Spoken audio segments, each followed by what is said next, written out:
Halo, kamu lagi dengerin podcast Suara Sisi. Podcast ini khusus membahas tentang seks dan relationship. Ada anak perempuan dihamilin, anak 17 tahun ya, dihamilin sama ayah kandungnya sendiri. Diperkosa seminggu 3 kali sejak 2019. Udah gitu alasannya apa? Setiap melihat kamu saya seperti melihat istri saya sendiri. Maksudnya ya iyalah anak lu. Binatang aja gak kayak gitu ya. Hai sis. Hai, Selamat Hari Ibu. selamat Hari Ibu juga. Ngomong-ngomong kenapa ya Hari Ibu tanggal 22 Desember ininya diperingatinya? Hari Ibu itu diperingati memang di bulan Desember, khususnya tanggal 22. Itu dimulai karena waktu itu di tahun 1928, selain ada Kongres Pemuda, ada namanya Kongres Perempuan Indonesia yang pertama. Oh. Jadi di masa itu gitu.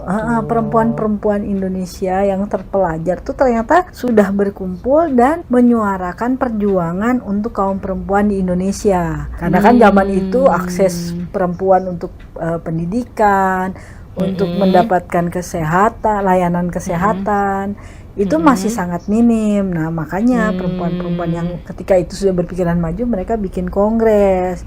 Nah, dari situlah dipilih untuk menjadi Hari Ibu. Tapi ada juga sih yang bilang bahwa kenapa dipilih Hari Ibu di tanggal 22 Desember juga karena untuk menjawab perasaan lain dari perempuan-perempuan tentang Hari Kartini. Kenapa tuh? Karena banyak yang bilang Hari Kartini itu kayaknya lebih identik tentang perjuangan perempuan di Pulau Jawa. Padahal kan perempuan itu se-Indonesia. Jadi perempuan di pulau lain merasa tidak terwakili gitu. Terasa kurang terwakili. Jadi Kurang kenapa terwakili. kemudian Hari Ibu itu sekaligus gitu. untuk menyuarakan juga tentang yaitu gerakan perempuan seluruh Indonesia begitu. Oke. Jadi intinya perjuangan terhadap hak-hak perempuan itu sebenarnya udah dimulai lama ya, udah dari Kartini, terus ada si Kongres Perempuan ini ya. Pahlawan perempuan kita juga kan sangat banyak. Tapi kan pahlawan perempuan kita lebih ke kemerdekaan, bukan khusus membela perempuan gitu loh maksudnya. Iya sih, lebih untuk menunjukkan bahwa perempuan juga berperan gitu. Betul. Cuman sayangnya setelah perjuangan dari sekian tahun itu kok sampai sekarang kekerasan terhadap ibu yang jelas-jelas perempuan itu juga masih banyak, masih banyak lah kejadiannya gitu loh. Iya, apalagi ternyata di masa pandemi ini tingkat kekerasan terhadap Meningkat perempuan tambah naik ya, gila. Makanya pandemi malah naik. Kasus kekerasan terhadap perempuan sepanjang 2019 431.471 kasus. Banyak banget ya. Itu naik 6% dari tahun sebelumnya. Terus kalau berdasarkan catatan Simfoni namanya Sistem Informasi Online Perlindungan Perempuan dan Anak, mayoritas korban kekerasan perempuan terhadap perempuan itu justru korban KDRT, yaitu 59,82%. Bayangin lu di dalam rumah dong, berarti malahan kena ininya. Iya, jadi di masa pandemi lu disuruh tinggal di dalam rumah, terus lu kena kekerasan. Waduh, capek deh. Jadi sebenarnya nggak cuma di kita sih, di seluruh dunia ini kekerasan terhadap perempuan tuh memang masih sangat banyak ya.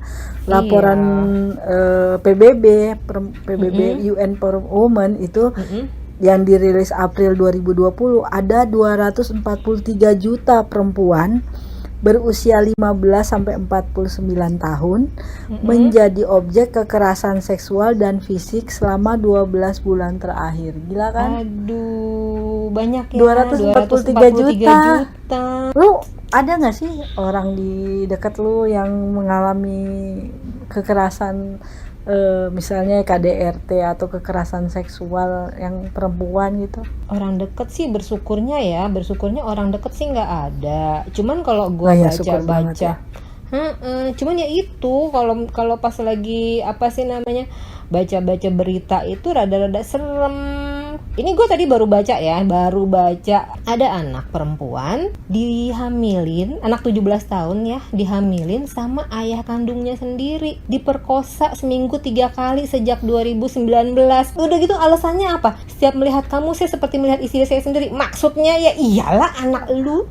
Binatang aja nggak kayak gitu ya. Kok seperti tidak ada perlindungan gitu loh terhadap perempuan ini. Ada juga beberapa laporan yang ku baca di Komnas Perlindungan Anak dan Perempuan itu yang biasanya yaitu yang kejadian di dalam rumah itu terjadi karena patriarki. Jadi lebih Sistem mengagungkan patriarki laki-laki kan. Betul. Ya sebutlah mawar gitu. Dia mengalami kekerasan kan yang dilakukan oleh adiknya sendiri karena adiknya laki-laki satu-satunya di rumah. Di masa pandemi ini kan semua diam di rumah, semua kegiatan dilakukan di rumah. Pusat di rumah. Tapi pekerjaan di dalam rumah si anak yang cowok itu tidak melakukan apa-apa. Dia hanya nyuruh-nyuruh saudara-saudaranya perempuan. Terus kalau mereka tidak melakukan, mereka dipukul, dilakukan kekerasan secara verbal gitu. Bahkan terhadap ibunya sendiri. Itu kan berarti masih anak-anak ya. Bukan masih anak. Maksudnya karena dia anak, karena dia judulnya adik, berarti kan lebih muda dibanding ininya ya. Iya, tapi terus bisa ternyata begitu karena ya? merasa dia laki-laki, dia boleh melakukan begitu gitu terhadap saudaranya yang perempuan, bahkan terhadap ibunya sendiri. Ya, jadi ini kayak excuse-nya kan nggak apa-apa dia laki-laki, kan gila. Menurut lo? Iya itu, makanya harusnya diajarkan bahwa menghargai perempuan, menghormati perempuan itu bagian dari pendidikan agama kan dan moral, ya nggak sih?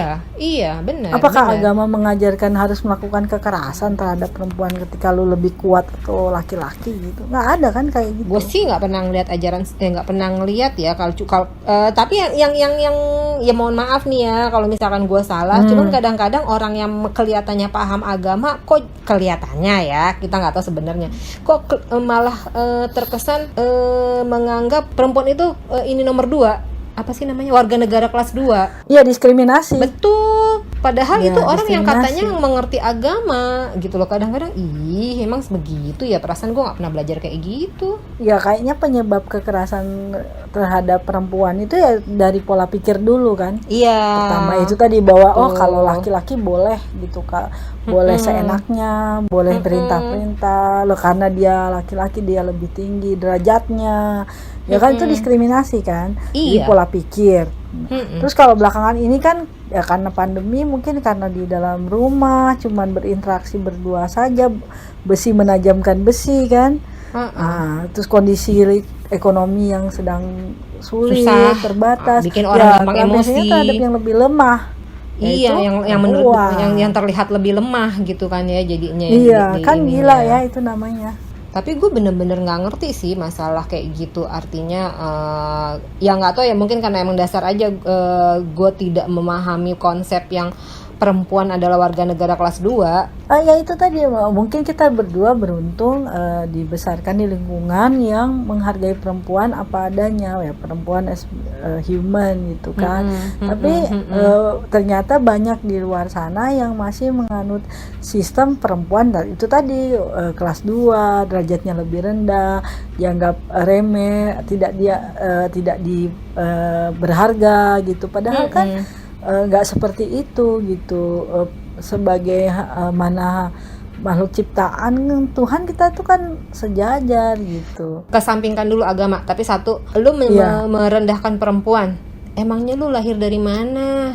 Dari batu. Nah itu kenapa lu tidak menghargai, kalau lu tidak menghargai perempuan berarti lu tidak menghargai orang yang sudah melahirkan lu gitu loh. Itu aja itu sih prinsipnya. Itu tadi yang gue bilang bahwa mindset ya, cara berpikir yang masih menganggap ada perbedaan antara pekerjaan laki-laki dan pekerjaan perempuan. Misalnya di dalam rumah tangga bekerja, cuci piring, memasak, semua urusan rumah tangga yang berkaitan dengan kesibukan di dalam rumah tangga adalah urusan perempuan.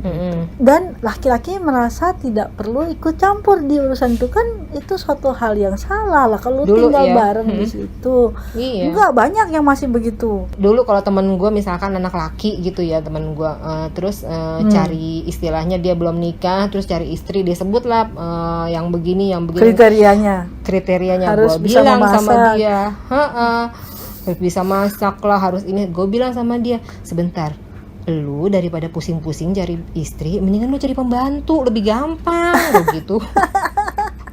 Iya dong. Ya, cari asisten rumah tangga aja. Iya. Gitu kan jelas kriterianya terpenuhi, bisa memasak, mencuci, menyetrika, menyapu, Kewajibannya mengepel. dia udah.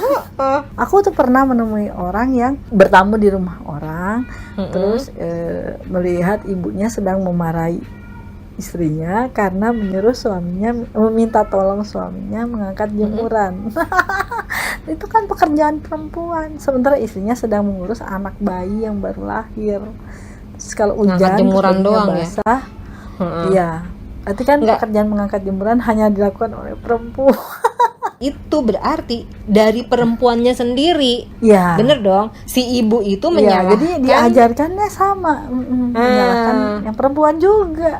Iya, memang itu yang bikin nyesek adalah kadang seperti itu, perempuan menyalahkan perempuan, bukan perempuan membela perempuan. Sama kayak kalau mungkin kita lari sedikit, kalau misalkan lu diperkosa atau lu ada pelecehan seksual di mana di Dilecehkan, jalan, ya. itu yang pertama ditanya sama temen Sama orang sendiri lain lah. gitu. Nah, yang ditanya sama temennya dia yang kelihatannya care, yang sesama perempuan, lu pakai bajunya gimana emangnya? Lu jalannya lewat mana? Yeah. Emang salahnya di perempuannya ya, salah pakai baju ya, atau salah apanya? Bukan yang salahnya, bukan yang laki yang godain atau yang ngelecehin itu, yang melakukan. Iya, memang perjuangan untuk ini sangat panjang, jalan yang sangat panjang. Panjang. Nggak usah ngomong ke kita yang Indonesia yang baru merdeka dari tahun 45 ya. Amerika yang sudah berapa ratus tahun merdeka, diskriminasi terhadap perempuan pun masih sangat kuat. Makanya belakangan kan yang lagi rame tuh yang undang-undang penghapusan kekerasan seksual. Iya, bukan PKS. RUU penghapusan kekerasan seksual itu kan yang sedang ramai dan sampai sekarang belum dapat titik temu ya. Itu kan sampai sekarang masih RUU ya. Itu padahal Iya, dengan sebegini banyaknya kasus, ya udah sih cepetan, jangan dibuang R-nya gitu loh, cepetan diiniin, cepetan diberesin. Harusnya segera diselesaikan, diberesin ya. Tapi ya kita nggak ngerti sih. Iya, tapi yang mungkin langkah yang bisa kita lakukan sekarang ya mungkin itu tadi, coba terus mengingatkan kepada teman-teman kita yang sesama perempuan gitu, bahwa harus care gitu. Harus, jika ada teman atau orang dekat kita yang kita lihat mengalami kekerasan, ya kita harus bisa membantu. Paling tidak ngasih tahu gitu, lu bisa kok kabur ke tempat gue gitu, atau bagaimana. Atau ada nggak sih tempat perempuan, setahu gue kan udah banyak nih didirikan apa segala macam. Ada nggak sih tempat perempuan ini bisa mengadu tanpa dia takut? Lu kan biasanya gitu kan, lu awas lu ya ke ini, awas lu kan selalu ada ancaman seperti itu. Ya ada ancaman. Tapi kan belakangan kayaknya Kementerian Perlindungan Anak dan Perempuan itu punya line khusus gitu di hampir semua media ada sosial. Ya, berarti ya. Mereka buka untuk pelaporan, apalagi di masa pandemi ini buka pelaporan secara online. Mungkin bisa dicatat nih bagi yang lagi mendengarkan podcast Suara Sisi. Itu ada pengaduan Kementerian PPA di 0821 2575 1234 atau di 0811 1922 91. Coba diulang 0821 2575 1234. Betul. Atau 0811 1922 911 itu untuk pengaduan ya, berarti ya.